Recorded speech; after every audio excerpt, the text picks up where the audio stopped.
សម្គាល់លក្ខណៈមនុស្សស្មោះត្រង់ 1. មនុស្សស្មោះត្រង់ជាទូទៅគេគោរពមនុស្សគ្រប់គ្នានិងមិនមើលងាយគេដើម្បីឲ្យខ្លួនឯងមើលទៅមានអំណាចជាងអ្នកដទៃមនុស្សលាក់ពុតគោរពតែមនុស្សដែលមានអំណាចនិងរឹសណាស់ថានរណាដែលគួរតែគោរពផ្អែកតាមផលប្រយោជន៍ដែលខ្លួនទទួលបានពីបុគ្គលដែលមានអំណាចនោះ 2. មនុស្សស្មោះត្រង់មិនចេះក្បត់បំណងឬឆន្ទៈរបស់ខ្លួនដើម្បីលើកជើងអ្នកដទៃមនុស្សលាក់ពុតត្រូវការឲ្យគេចាប់ទុកខ្លួនជាមនុស្សសំខាន់និងធ្វើគ្រប់យ៉ាងដើម្បីឲ្យគេចូលចិត្តខ្លួនឬគាប់ចិត្តខ្លួន 3. មនុស្សស្មោះត្រង់មិនខ្វល់ឲ្យគេចាប់អារម្មណ៍មកលើខ្លួនតែពួកគេរីករាយនឹងធ្វើតាមរបៀបពួកគេ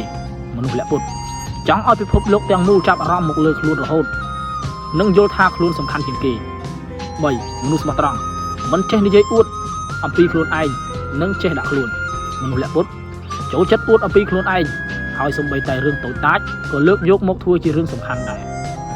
5. មនុស្សស្មោះត្រង់សម្ដែងមតិត្រង់ចំមិនចេះលាក់លៀមមនុស្សលាក់ពុតជាមនុស្សមុខពីមុខនិយាយល្អពីក្រោយនិយាយអាក្រក់ 6. មនុស្សស្មោះត្រង់តស៊ូយល់ពីសមត្ថភាពដើម្បីធ្វើអ្វីមួយឲ្យទាល់តែបានសម្រេចតែមិនសន្យាឲ្យមនុស្សត្រេកអរទេ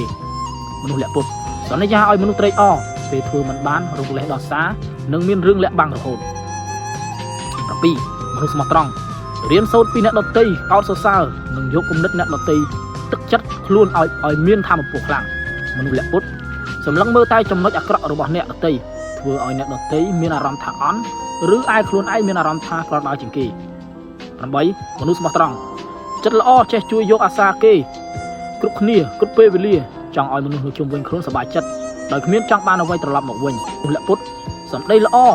ដាក់នរុដទៃដើម្បីបានប្រយោជន៍ពីគេធ្វើជាមនុស្សល្អតែសម្បកក្រៅ